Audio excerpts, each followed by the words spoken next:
Hi, I'm Aimee Cross. I've been a genealogist forever, and I want to tell you a little bit more about how to deal with Ancestry Hints.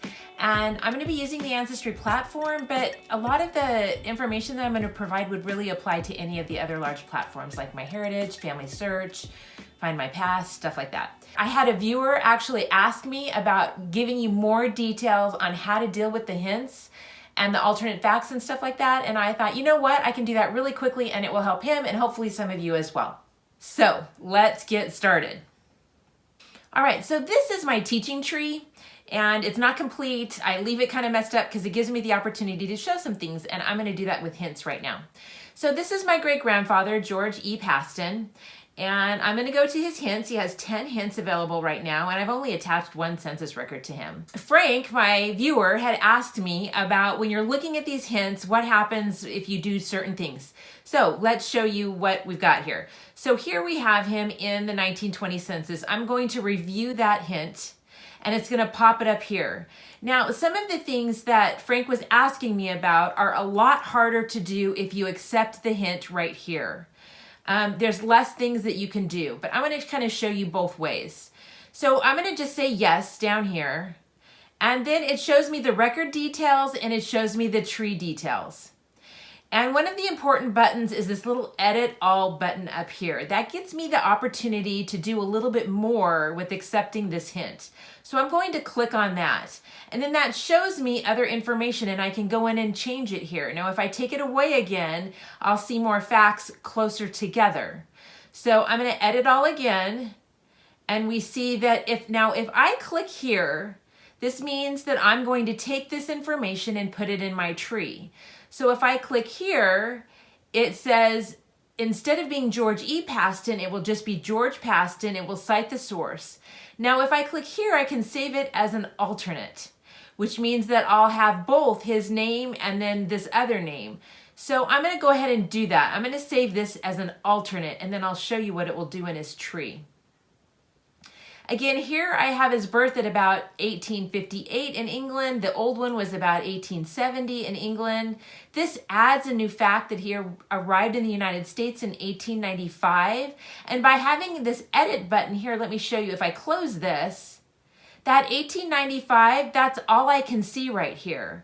And I can add it if it's not a new event. Let's say I already have his arrival date and I just want to attach this as a source. I can click this and then it's asking me in another census record, it said that he arrived in 1891. Do I want to kind of combine them? And I don't. I want to leave them separate. So I'm going to leave it as a new event.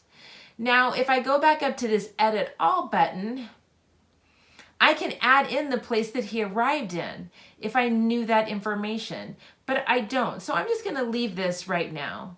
It shows that his residence is in 1920 in San Francisco. And this is listing it as San Francisco Assembly District. And so I could change that here. Instead of having the Assembly District, I can take that information out. And then I can just type in the correct way that it should be written. So it's San Francisco County, California, and I can select that. And that will make it cleaner. So I could do that. Now I'm going to have the opportunity to attach it to the other family members. And if I click on them, then I have the same thing. Again, I can close this little editing button anytime I want and open it. And it's going to add this other information. And then I could click Save to the Tree. So I'm not going to save it to these other individuals right now. We'll save it to the tree and I'll show you what happened. So let's go back to my facts. Now I have this 1920 census that I didn't have before. And as you see, I kept this arrival dates as separate. So this 1895 comes from the 1920 and the 1891 comes from the 1930. And now I have his alternate name here as just George Paston. But let's say I did that by accident and I didn't really want to have both those names in there and I wanted to just have one. It's okay. It's not a big deal. You can fix it. So I'm going to go here to edit. And I'm going to just delete this alternate name because I don't want it anymore. So I'm going to delete it. So now that alternate name has been taken out, but I have these two records that both said his name was George Paston. One didn't say George E. and one did. So I'm just going to edit this and I want to add both sources. You can do that too. So I want to attach a source. And I see that right now, this is using the United States Census from 1930. But I want to add the United States Census from 1920. I can't say that. So now I have both of these facts, our sources, attached to his name. And then I just click the close button. And now it says 2 sources under George E. Paston. So that's an easy way to fix a mistake. Now, like I said before, I don't prefer to use this side panel. And because it actually gives me less room to do things. So let me take the 1910 census. I'm going to review that one now. And I'm going to show you how that shows up. So instead of looking at it in here, which I don't really like it here, I'm going to just click on the census up here. And now I'm going to see the whole census with lots more information on it. And I'm going to accept this census. And now I see them side by side bigger, and I have the editing open. I can close it or open it. As you can see, I think it's so much easier to compare your facts and look at things when you see it taking up your whole screen. So I'm leaving this editing open, and the other thing that happens when you use it this way is these description facts are inputted automatically. If you use the hint for acceptance on the side, that's not the case. So really prefer to look at hints, particularly census hints, in the main view. My big recommendation to you. So here we have a slightly different birth date. We have his arrival in 1890. So now we've seen multiple arrival dates. If I click on this little arrow, I can match it to an existing event if I want to. And then it will just match it to that event. Same thing with the, instead of saying San Francisco Assembly District, if I want to take that out, I can. I can accept it. I can take it to his wife and his 2 daughters, or only his first daughter. My grandmother hadn't been born yet. And I like this description in here because it says marital status married, relation to the head of household, wife, marital status single, relation to the head of household, daughter. That's why I really like this, especially for census records. I want that information in my description. Now again, let me point out here, if I check this box, it's going to change what it was to what it is now. Now what happens to this fact if it becomes the preferred fact rather than an alternate fact, which I could put it in as an alternate, and then it will keep both, like I mentioned before, the 1869 birth and the 1870 birth. But what if I want it to be, if I list it as preferred? If I list it as preferred, it deletes this previous information, and I'll show you. I'm going to go ahead and save that, and I'll show you that before his birth said about 1870, and I'm going to change it now to this other date of 1869. I'm going to save it to my tree. And now you can see his birth was now, instead of being about 1870, it's 1869, and I don't have an alternate birth date. So that's something to be careful of. If you change a fact and you make it the preferred fact, your previous information is going to be gone. And so be careful on those preferred facts. If you're in doubt, list it as an alternate, and it will keep both of those facts for you in your tree. Now let's look at another hint so that I can give you another example. So this is my grandfather. I know he's the son of William Hutchinson Paston. I'm going to review that. Again, I'm going to click on this so that I have more information showing up. I'm going to say yes. And now I've got more information. This is the birth and christening record. Now, if I don't select a fact, and I'm going to do that here. See here I have a more precise birth date, as opposed to the census that just said 1869, which is off by 4 years or about, right? So this is going to be, this christening record is going to give me a more accurate birth date. But let's say I mess up and I don't click this button. See, if I click it, it's going to replace the last one. Again, if I click alternate, it's going to give me an alternate date. But if I don't click on this, I'm going to lose that information and it's not going to show up in the tree.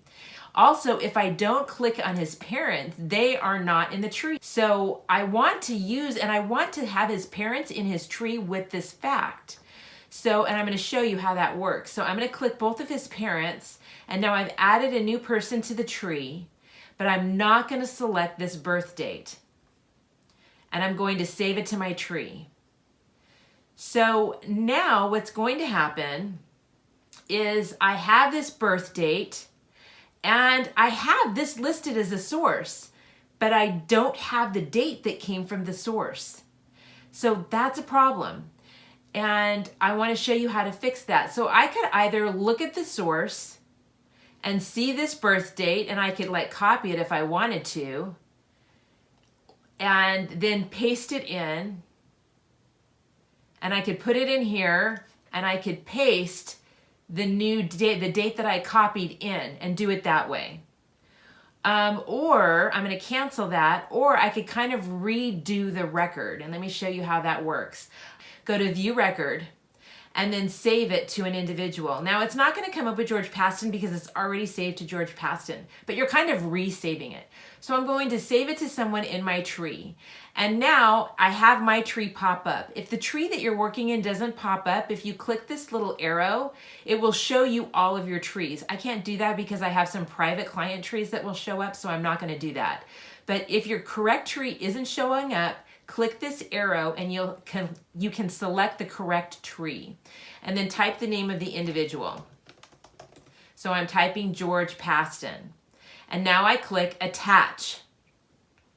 Now it's just like I did it the first time. I can do, oh look, I can fix my mistake. I want to add in his correct birth date. And all this other information was already saved, so I'm not going to resave it. I'm going to save it to my tree. And now, voila, I have that correct birth date in there with the different census records that are reflecting that birth date and birth record. Now, let me show you one other thing. I mentioned that I wanted to attach this to his father and mother. And the reason that I did is because now this record is showing their name and it's showing who it's connected to. It's showing it's connected to his wife, Eliza, his son, George, and himself, and mainly his name, right? It's provided his name. So, great thing for a help. All right, Frank's final question about hints had to do with marriages. Now, I've gone to my grandmother, George's daughter. Again, I'm going to go over here and click on this so that I can have this the way I like it. I'm going to click yes. This is a hint that I want to examine. And he was asking about marriage dates and whether or not you can add an alternate marriage date. And so I have Georgette P. Stevenson, which she used her maiden name as her middle initial. She did not have a middle name. She was born about 1915. Now again, I have her more exact birth date. So if I were to click this, it would take it away if I left it as preferred. Don't do that. So I'm not going to even click that, but it does going to show up as a source for her birth date because it's showing up here. You don't have to click on one of these things for it to indicate it being a source on that fact. If that fact is listed on this left side, this record is going to show up as a source for that fact, whether you click these boxes or not. So don't worry about that. Now, on her marriage, I just had previously in the tree that she was married in 1980 in California. Now, this information gives me more information. So if I click on this, it replaces the date. It's in a preferred date. And if I click on this, it's the preferred place. Now, one of Frank's questions was, why can't you add a marriage record as an alternate? And I think, and I don't know for sure, but I think it's because it's applying it to two individuals and their system doesn't allow for it. But there is a workaround. If you want to add an alternate, this is all you have to do. You can unclick these so that I leave my old events and I can add it as a new event. So this is a new marriage for Georgette and Elmer. And so I'm going to go ahead and save it to my tree and I'll show you what I did there. Now remember, I did not select their birth information, but if I click on birth, it's still showing this marriage record as one of her sources, as I mentioned before. Now let me go down here to her marriage. This is her second marriage. As you can see here, I have the two marriage events still in here. So in a way, by adding it as a new event, it's allowing me to create an alternate event without using those words alternate. So don't let that mess you up. So there is a way to add an alternate event for a marriage record. Now let me show you another little thing about accepting hints and not accepting hints. So I've got into this 1920 census for my grandmother, Georgette Paston. And I'm going to accept this hint for her. This is her enumerated with her parents in 1920. So I'm going to go ahead and accept this hint for her. And I already have this record for her father, but I did it on the side, remember before? And so it doesn't show that description that I like. So now I'm going to be able to add that in here. And here you'll see that we don't have this record for her mother or her sister. Now, let's say some of the information in the record wasn't correct. And I didn't want to add it to these other individuals. And I kind of did this before. I can just click Save to the Tree and it won't be added to the other individuals. That's why even though we saved this record to George earlier, we didn't save it to his daughter Georgette, and it's coming up as one of her hints. But there is one other thing that I want to clarify for you. Let's say this wasn't, I'm going to click on the mom. Let's say this wasn't the same person. If I click not a match right here, then it will give me this other siblings that that record may have pertained to, or I can create a new person. So I'm going to go ahead and create a new person with this record and create another Aimee sister Aimee, okay, who I was named after. So let's say I do that. So now you'll notice from my tree that when I show her siblings, I show 2 Aimee Pastons. Okay, I'm going to go to their parents. You'll be able to see it a little bit better. So now I have these 2 Aimee Pastons. Oh, I've made a mistake. Now what do? No big deal. We're going to go to one of the Aimee Pastons, and we're going to go up here to Tools, and we're going to merge with duplicate.